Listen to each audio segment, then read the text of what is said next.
Nous sommes à Kinshasa et bienvenue à ce grand live, mercredi 22 juillet 2020. Merci de nous refaire confiance. Bienvenue à toutes, bienvenue à tous.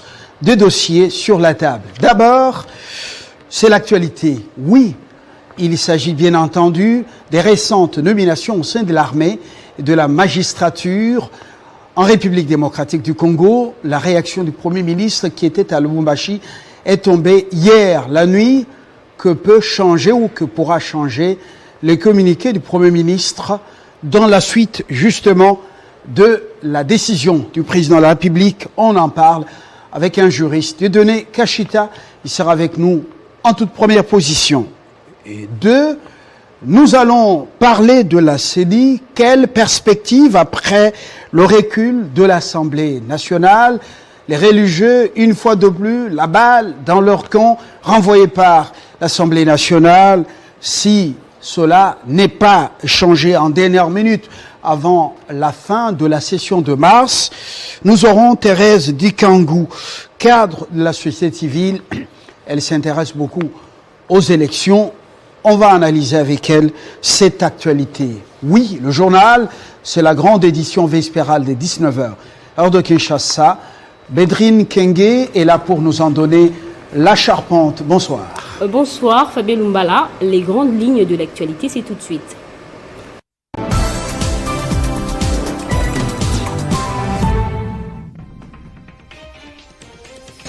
Enfin, clôture de la session ordinaire de mars au Parlement. D'abord, à l'Assemblée nationale, dans son message, la présidente a déploré les discours haineux de certains politiques et les appels à cultiver la paix. Et de l'autre côté, le président du Sénat a passé en revue toutes les activités réalisées lors de cette session, marquée essentiellement par l'avènement de la Covid-19. Réouverture de frontières nationales après la levée de l'état d'urgence. L'Institut national de recherche biomédicale monnaie le dépistage de la Covid-19 à $30 américains pour tous les voyageurs, une pratique critiquée en pleine crise liée à l'épidémie. Le Front commun pour le Congo sera dans la rue pacifiquement ce jeudi pour soutenir les institutions. Depuis quelques jours, différents états-majors se préparent pour cet événement qui a été confirmé lors de la dernière réunion de la conférence des présidents. Ces titres et bien d'autres vous seront développés dans l'édition du soir par Christopher Otukoum. Mais entre-temps, ne nous quittez pas, restez avec nous. Kinshasa Direct se poursuit avec Fabien Lumbala. Le rendez-vous est pris. Nous allons développer nos sujets dans quelques instants. Les démocrates tshisekedi. Bienvenue dans ce journal du député national. Télé 50, 10 ans et bien plus encore. Parce que tout doit être fait et bien fait. Parce que c'est une question de confiance, d'amour, de regard. C'est une grande chaîne privée de la visibilité de la République démocratique du Congo. Je suis fan de Télé 50. Donc, l'actualité est bien et à travers Télé 50, on a pu découvrir de Moussous, à travers Télé 50. Parce que le Congo est grand, que nos ailes sont grandes, parce que tout doit être marqué pour que jamais on oublie.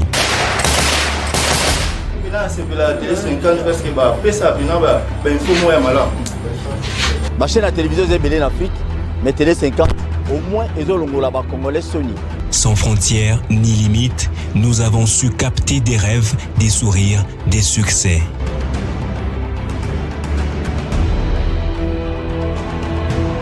Vous avez eu raison de croire en nous. Beaucoup plus de succès pour les années à venir que tu n'en as eu jusqu'ici. Télé 50, meilleure chaîne congolaise. Télé 50, 10 années et bien plus encore au plus près de vous. Merci.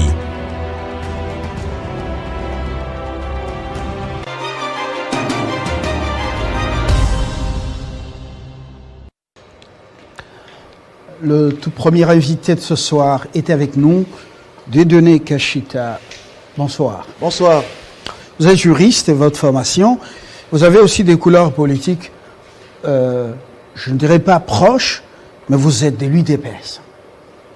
Je suis le collaborateur du secrétaire général de l'UDPS, Augustin Kabouya. Je suis son collaborateur, je suis son directeur de cabinet adjoint en charge des questions administratives et juridiques. Très bien. Vous avez suivi le communiqué du Premier ministre hier la nuit. Qu'est-ce qu'il vous inspire par rapport aux observations qu'il a relevées concernant les dernières ordonnances présidentielles portant nomination au sein de l'armée et au sein de la magistrature? D'abord, votre regard en tant que juriste. Merci beaucoup. D'abord, en tant que juriste, je relève qu'il y a des confusions qui avaient été faites. Il ne faut pas qu'on fasse croire à l'opinion nationale que les ordonnances prises par le président de la République, telles que visées par le communiqué du Premier ministre, seraient prises en fraude à la loi, puisque le chef de l'État statue par voie d'ordonnance. Ça, c'est la première des choses. Et toutefois qu'il s'exprime, c'est par voie d'ordonnance. Et la Constitution en a prévu des dispositions. Et aussi, il ne faut pas faire application du Code civil des obligations, alors que la Constitution a bel et bien éclairé la chose. Ici, on est en train de vouloir dire que le vice-premier ministre et ministre de l'Intérieur, Gilbert Kankondé, aurait contresigné les ordonnances avec le chef de l'État, alors que cela ne relevait pas de son mandat, et que ce mandat lui serait remis par écrit avec les objectifs précis. Non, mais il y a la confusion d'abord, il y a une amphibologie dans ce mandat, dans cette lettre écrite. Il ne fallait pas donner mandat écrit au vice-premier ministre lui disant ceci, cela, puisque la Constitution parle déjà de l'intérim. Dans le cas où la Constitution prévoit l'intérim, c'est une situation d'office. On remplace les chefs au poste, on agit comme si c'est les chefs qui agissaient, et les actes juridiques, les actes que poserait le remplaçant posent les mêmes effets que lorsque les titulaires les poseraient. Le Premier ministre n'était pas donc absent du pays, il était à Lubumbashi, c'est pratiquement à 2000 km d'ici. Avant de partir, est-ce qu'il était informé que par ordre de préséance, le VPM Kankondé devait assumer l'intérim? Mais déjà, le communiqué lui-même vous dit que le Premier ministre, son Excellence Ilunga Lukamba, aurait écrit une lettre et il a donné à Kankondé le mandat de jouer. Aurait ou il a écrit. Bon, nous lisons tous cette lettre sur les réseaux sociaux. Jusque-là, j'ai dit aurait puisque je n'étais pas là. C'est le terme que nous avons appris à l'école. Et il aurait donné un mandat. Mais déjà, le fait de donner le mandat au vice-premier ministre et au ministre de l'Intérieur, Gilbert Kankondé, ça brise déjà la Constitution, puisqu'il détaille les mandats spécifiques, alors que la Constitution prévoit déjà une disposition. Elle dit que dans les cas où le Premier ministre serait empêché, il serait remplacé par le membre du gouvernement précédent. Déjà dans ce cas, Kankondé, en tant qu'un précédent dans ce gouvernement, il était déjà tenu d'assumer l'intérim. Ça, c'est la Constitution. Est-ce qu'il est prévu dans une disposition ou dans les mesures d'application que le Premier ministre doit déléguer son pouvoir, par exemple, à un intérimaire? Est-ce que cette disposition existe? Évidemment, le problème qui se passe ici, le problème de la Constitution de la République, les gens ne lisent pas la Constitution. L'article 90 de la Constitution, l'alinéa 2, prévoit que, en cas de l'empêchement du Premier ministre, c'est le membre du gouvernement précédent qui le remplace dans ses fonctions. Mais le Premier ministre est au pays, il est à Lubumbashi pour quelques heures. Est-ce que, à ce niveau-là, ces ordonnances qui étaient déjà, selon ce communiqué, déjà sur sa table, est-ce que ça ne pouvait pas attendre le Premier ministre son retour à Kinshasa? Non. Ce serait violer une constitution, violer notre constitution. La République a une constitution et nous sommes tous soumis à la loi. En plus, nous sommes dans l'état des droits. Ici, la suppléance ou la délégation de pouvoir, l'intérim, le mandat, toutes ces choses sont légiférées. On ne peut pas faire attendre la République. La République, en vertu du principe de la continuité, le chef de l'État assure l'arbitrage et la continuité de l'État. Il ne peut pas attendre un quelconque Premier ministre. Le répondant de la République, ce n'est pas le Premier ministre. C'est le chef de l'État, c'est le garant de la nation. Il le nomme. il relève. Il nomme même les mandataires publics, les ambassadeurs, le Premier ministre, il obtient sa démission. Donc ici, le Président de la République, c'est la toute première institution à lui seul. Alors que le Premier ministre est membre parmi les 3 autres institutions qui restent de la Constitution. Donc lui ne peut pas être retardé, il ne peut pas attendre les ministres Ilunga et Lukamba. Non, le chef de l'État doit agir. La République est en mouvement. C'est lui qui connaît l'utilité, qui connaît ce qu'on appelle l'intérêt général et puis l'intérêt pressant. C'est le chef de l'État qui connaît. Il ne peut pas être bloqué parce que le Premier ministre n'était pas là. C'est lui qui l'a nommé. Il a nommé le Premier ministre, pas pour attendre le Premier ministre, mais c'est le Premier ministre qui doit être sur son poste.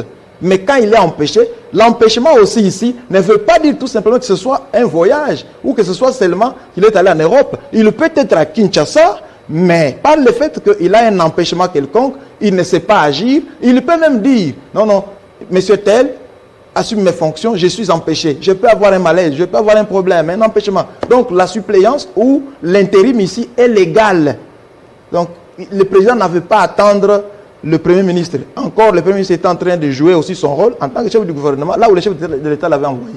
Alors, concrètement, quelle incidence les ordonnances du chef de l'État peuvent subir ou quel impact ces ordonnances peuvent subir avec le communiqué du Premier ministre qui est Premier ministre et chef du gouvernement quand même, redevable devant le Parlement. Merci beaucoup, M. Fabien. Il y a à distinguer 2 choses. Le Premier ministre ne communique pas avec les chefs de l'État sur base des communiqués de presse. Le Premier ministre, en vertu du principe de la délicatesse, de la déférence et des hommages qu'il doit au chef de l'État, il doit aller voir son chef directement, le voir, lui soumettre ses prétentions. Déjà, le fait de vouloir entrer sur cette piste-là, cette piste de communiquer, parler avec le chef de l'État, les contredire dans les communiqués, c'est déjà un problème, c'est déjà une crise qu'on est en train de provoquer en voulant se jouer ou saper l'autorité du garant de la nation. Donc, ce communiqué était en lui-même amphibologique. Cette amphibologie consiste en ce qu'il parle à la fois du mandat et à la fois de l'intérim.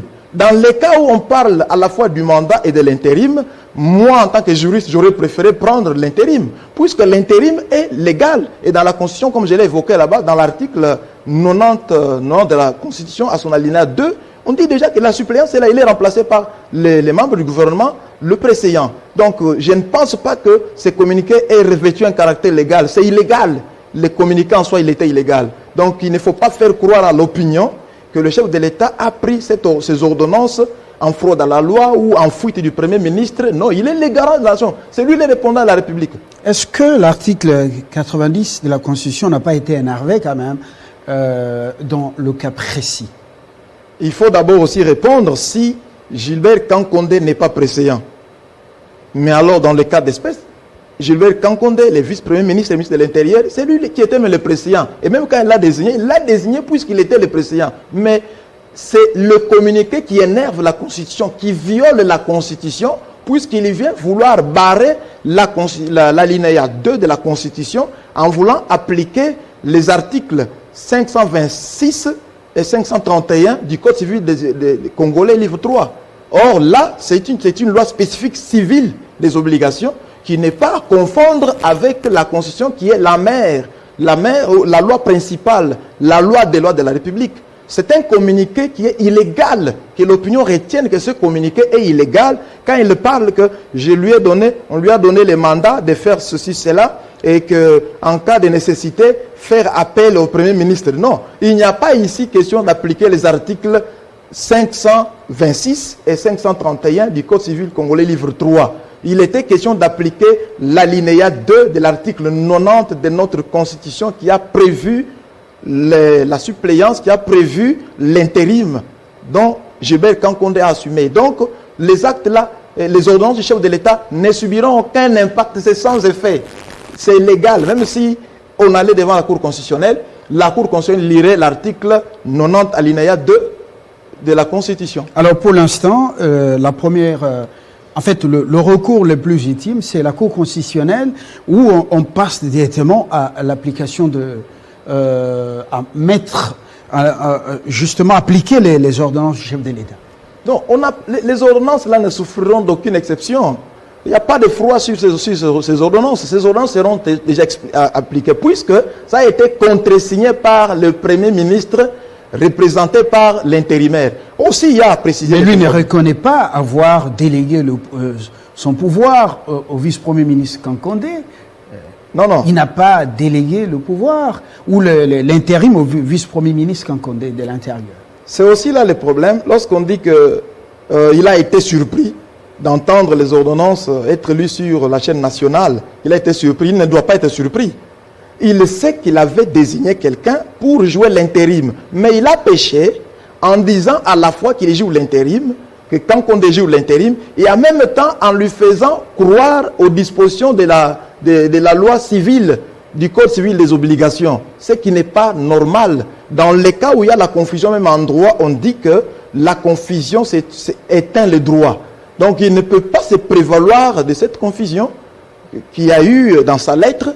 Et aussi ce communiqué n'a aucun effet, ça n'a qu'un caractère incitatif, accusateur, parce qu'on veut faire croire à l'opinion que le chef de l'État aurait signé alors que le Premier ministre n'était pas là. Nous ne sommes pas dans ce régime-là de l'autorisation du Premier ministre, non.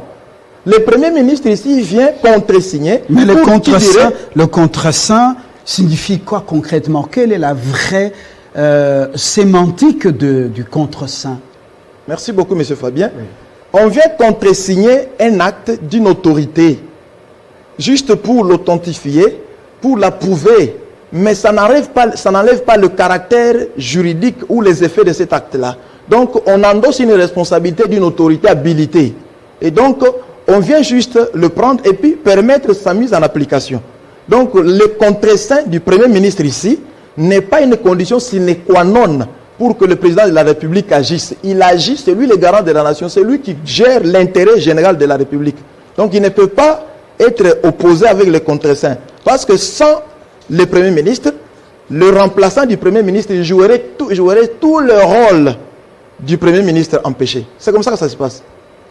Est-ce que politiquement, on n'est pas en train de créer une nouvelle crise alors que celle due à la situation à la CENI et aux propositions des lois Minakou Sakata en rapport avec les réformes de la magistrature ou les réformes à l'appareil judiciaire? Est-ce qu'on n'est pas en train de créer une nouvelle crise, peut-être plus dangereuse pour notre pays? Une crise politique. Bon, nous sommes dans un régime, nous sommes dans une situation où nous sommes dans une coalition. Lorsqu'il y a une coalition, il est difficile de comprendre les émotions des gens, puisque les gens viennent de familles différentes. Chacun a une éducation, mais le chef de la famille doit seulement faire tout pour qu'il puisse garder tous les enfants, il puisse les faire prospérer. Je ne pense pas, avec le cerveau, la sagesse de Félix Antoine Tshisekedi Tshilombo, il va céder à des provocations de la crise. Le spectacle tel qu'on est en train de le vivre, est-ce que ce n'est pas les décors plantés pour tout ce quinquennat et en 2023, le peuple risque de vous chasser tous les affaires FCC Cash? Monsieur Fabien, deux éléments de réponse. Vous n'êtes pas en train d'énerver le peuple affamé, le peuple qui n'a pas de solution à ses problèmes? Deux éléments de réponse. Premièrement, il ne s'agit pas du peuple d'avant 1960. Il s'agit du peuple de l'an 2020. Il est toujours manipulé quand même. Ce peuple, quoique essayer d'être manipulé, puisqu'on les clochardise avec la crise, avec les non-travail, avec les non-emplois, pour qu'on puisse les manipuler. Mais le peuple a déjà eu une maturité telle qu'ils savent sur le terrain que Félix Antoine Tshisekedi Tshilombo est de bonne foi, il est en train de vouloir notre bien. Mais ils savent aussi que c'est le FCC qui est en train de bloquer quelques individus du FCC. Je ne parle pas de l'ancien président Joseph Kabila, mais quelques caciques du FCC sont en train de vouloir bloquer le système. Mais ils se bloquent eux-mêmes, puisque le peuple, promenez votre micro sur la cité, vous allez entendre le son. On vous dira que Fachi nous aime. Nous voulons Fachi, nous voulons que Fachi nous aide. Mais nous voyons que l'FCC est en train de bloquer. Donc le peuple congolais, pour le moment ici, sait que l'FCC est au service du mal et non au service du peuple. Alors ça, c'est une affirmation grave, quand même, au service du mal. Nous allons justement, dans la suite des événements, le problème, les autres dossiers ne sont pas encore clos définitivement, mais on crée d'autres dossiers, d'autres crises. À ce stade, le Premier ministre, après son retour de Lubumbashi, il fait faire un communiqué, il promet de voir le président. Finalement, qu'est-ce que la classe politique est en train de planter comme décor pour la suite des événements? Fin de la coalition ou tout simplement avancer dans une coalition en dents des scies? Bon, Monsieur Fabien, lorsque les enfants se battent dans une famille, on ne peut pas parler de la dislocation de cette famille-là. Ici, ce sont des petits intérêts, des petites incompréhensions. La coalition ici est salutaire.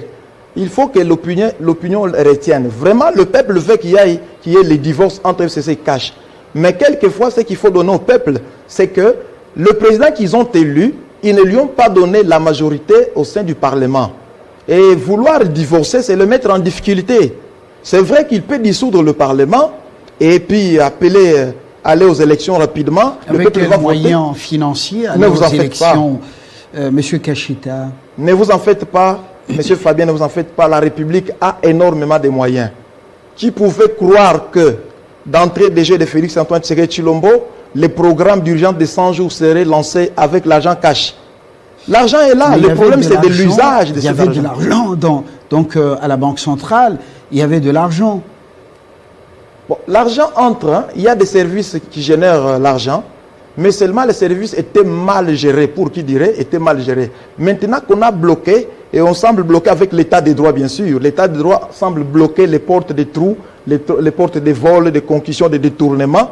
Il faut aller demander à la banque. On va vous dire que l'argent ne fera pas du tout défaut. Mais c'est plutôt les individus qui veulent être plus forts que le peuple, qui ne veulent pas que les peuples se réjouissent. Mais le président de la République tient sur l'intérêt du peuple. Ces intérêts du peuple-là vont aller de l'avant. Alors, fort de l'expérience... la première expérience malheureuse, la crise a été décantée. Les ordonnances portant nomination du conseil d'administration et même de la direction générale au sein de la GECAMIN et même de la SNCC, ça a pris du temps, même si finalement, oui, la solution a été trouvée. Fort de cette expérience, pourquoi on ne pouvait pas anticiper au niveau de la présidence pour harmoniser les vues? Parce qu'on veut aller plus loin.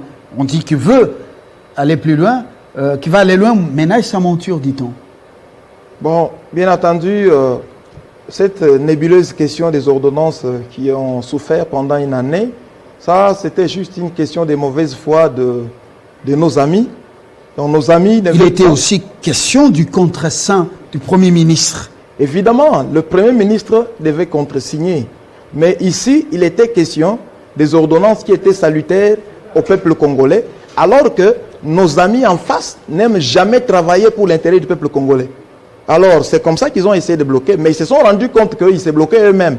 Puisqu'en même moment qu'ils sont en train de bloquer les ordonnances, le peuple qui profiterait derrière ces ordonnances est en train de les haïr, est en train de se fâcher, et près même de les lyncher sur la route. Comprenez bien. Ça vient quand même d'une maison, ça ne vient pas de... C'est pas le peuple qui l'a dit quand même sur la route. Bon, des choses discutables. Je l'ai dit, s'il vous plaît, M. Fabien, je l'ai dit.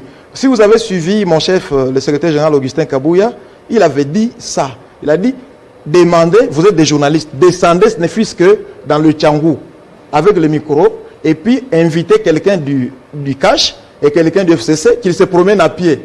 De Massina jusque, ne fût que sur l'échangère, si on ne va pas tuer quelqu'un du FCC.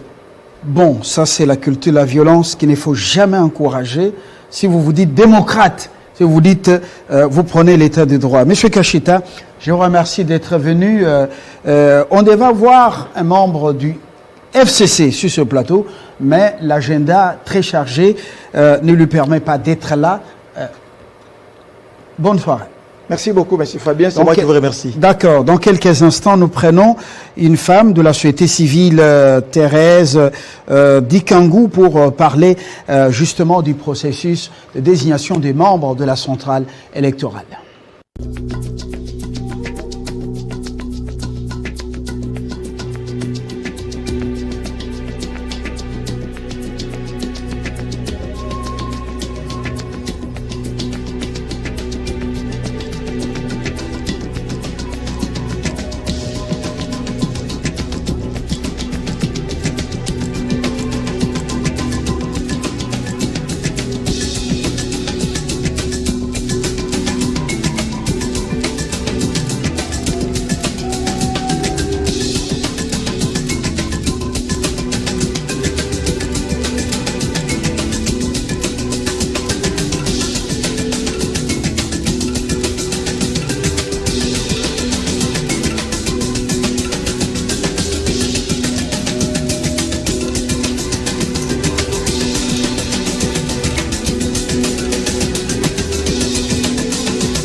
50 à 10 ans.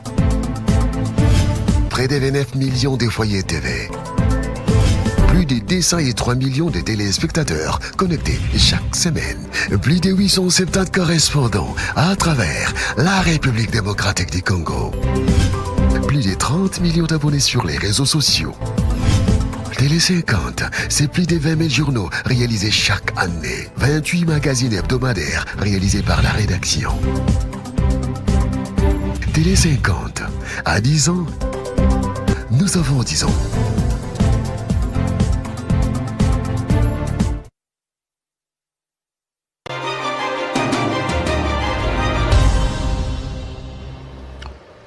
Thérèse Dukango est avec nous, bonsoir. Bonsoir, très bien. Vous êtes justement de la société civile, mais précisément de la Ligue, secrétaire général de la Ligue des femmes congolaises pour les élections. Un processus laborieux qui s'annonce pour la désignation des membres de la centrale électorale. D'abord, membres du bureau, et puis ceux de la plénière. Est-ce que vous êtes optimiste ou pessimiste au moment où la balle est renvoyée dans les camps des religieux? Fabien, ça va aller. Les confessions religieuses sont composées des pères spirituels.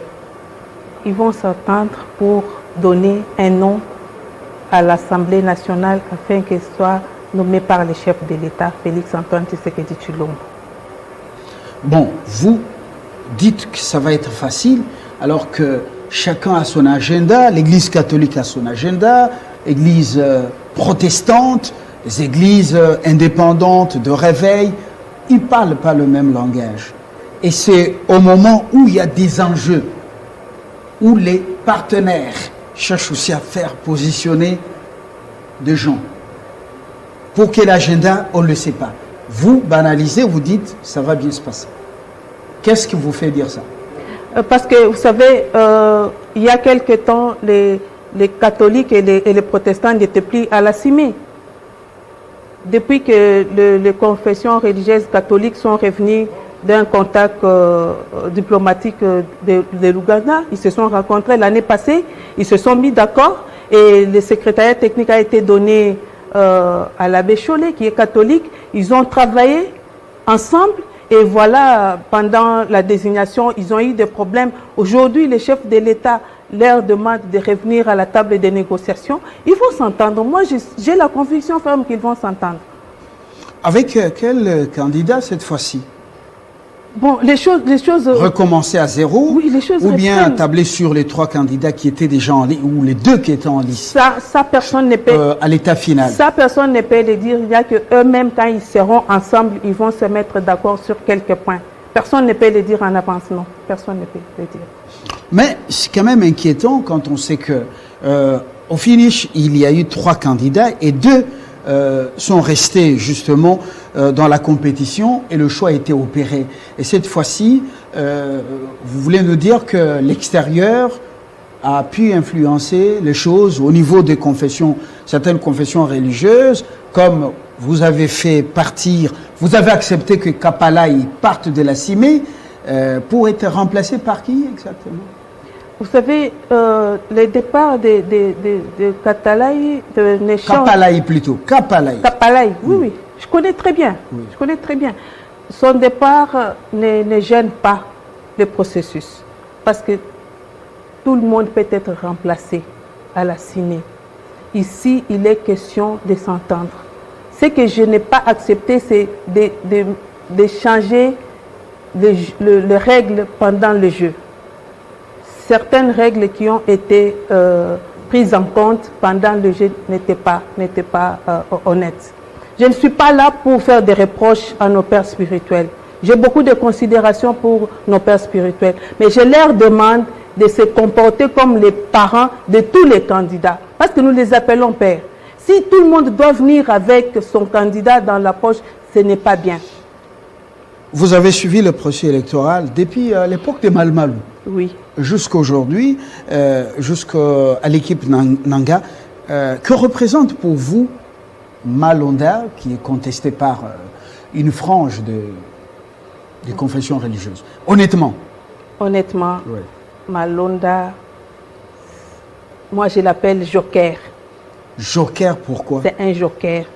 C'est la carte qui gagne. Il connaît la matière, mais il n'est pas accepté. Il n'est pas accepté, il a été diabolisé. Il n'est pas accepté par un groupe? Oui, par des un groupe. confessions religieuses. Oui. Il n'est pas accepté par un des groupe. politiques. Par un groupe. Non. Ici, nous voyons les religieux. Parce que ce sont les confessions religieuses qui désignent. Les catholiques et les protestants ne l'acceptent pas. Un mot d'ordre a été donné, vous avez eu les gens, vous avez vu les gens sur la rue. Aujourd'hui, nous ne pouvons plus parler encore en termes de technicité. Parce que c'est la technique qui a fait que les 6 autres prennent Malonda, pendant qu'il n'est pas accepté par les CC et les catholiques. Alors, à ce niveau ici, on parle beaucoup de chancellerie qui entrent en jeu. Vous êtes au courant? Bon, ça c'est l'effet réseaux sociaux.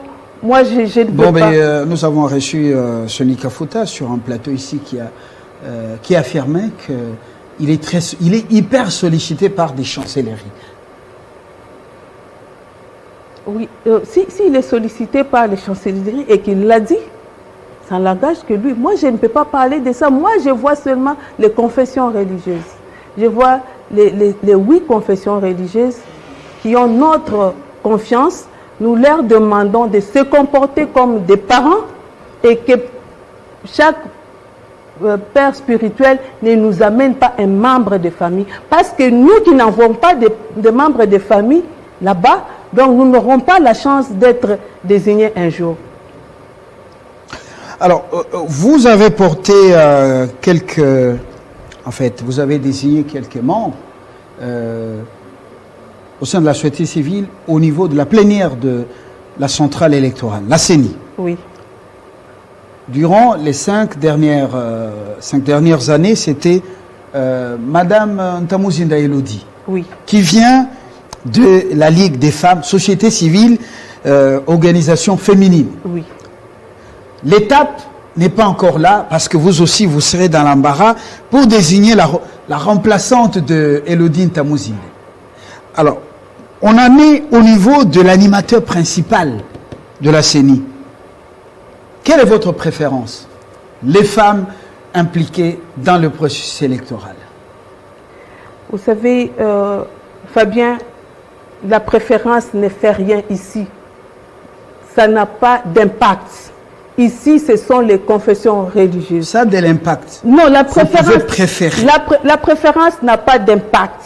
Ce sont les 8 confessions religieuses qui se mettent d'accord par consensus pour désigner un candidat. Malonda, vous l'avez qualifié de joker. C'est un joker. La carte qui gagne. C'est la carte. Et vous dites que vous n'avez pas de préférence, alors que non. Malonda ou le président de la CENI doit venir de la société civile, bien que c'est la composante confession religieuse qui opère le choix.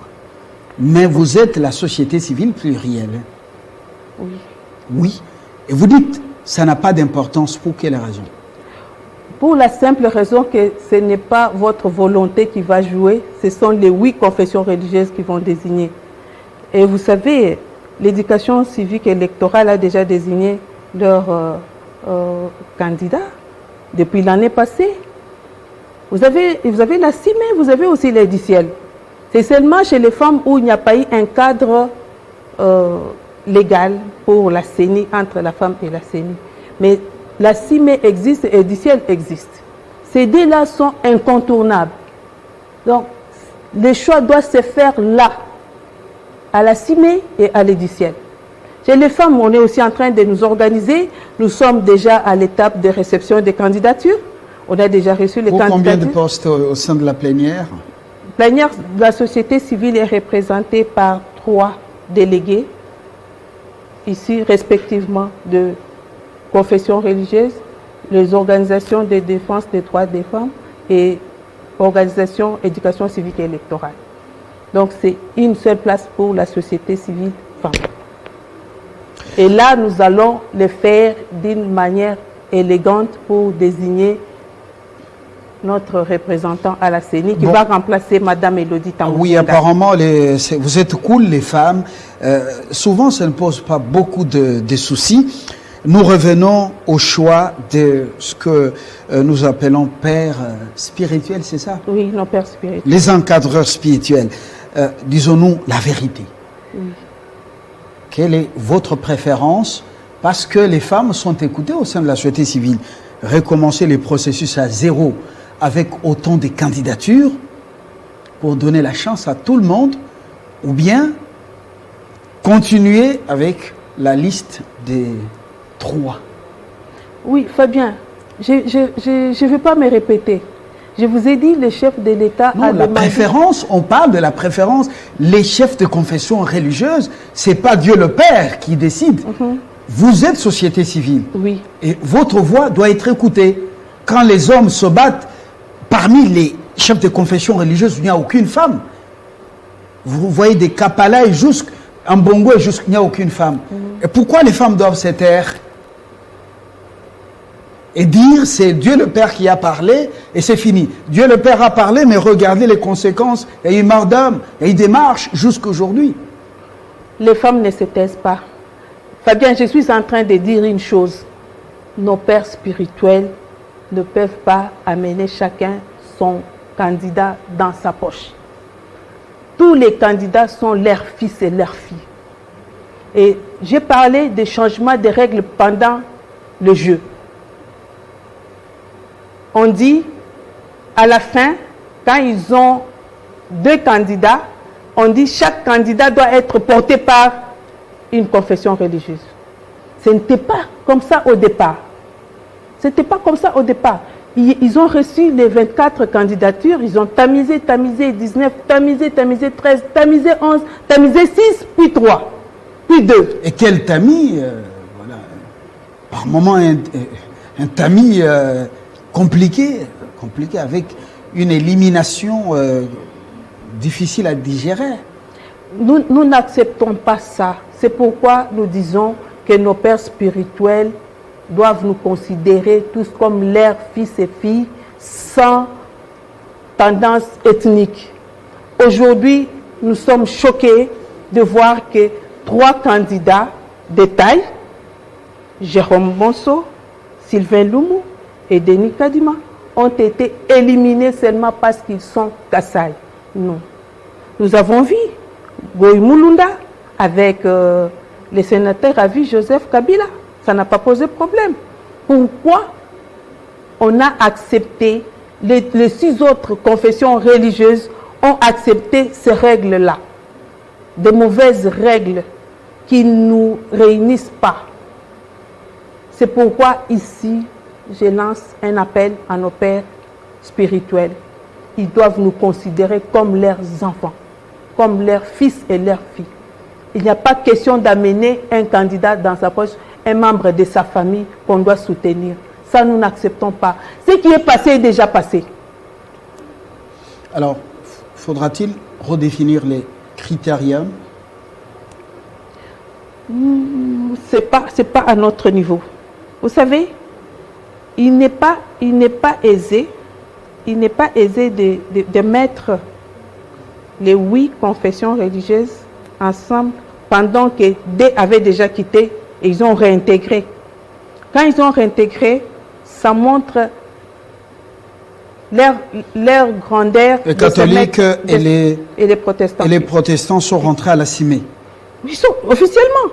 C'est pourquoi le secrétariat technique est tenu par l'abbé Chollet.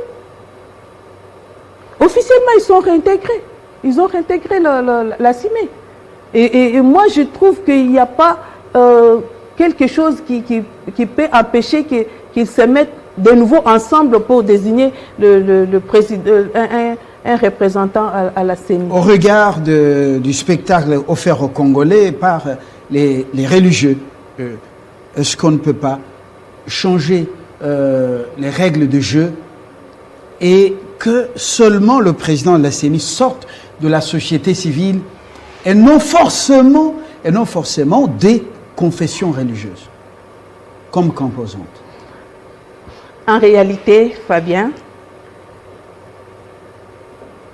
aucun article ne précise que les présidents de la CENI doivent venir de confession religieuse. On dit seulement de la société civile. On dit société civile. D'accord.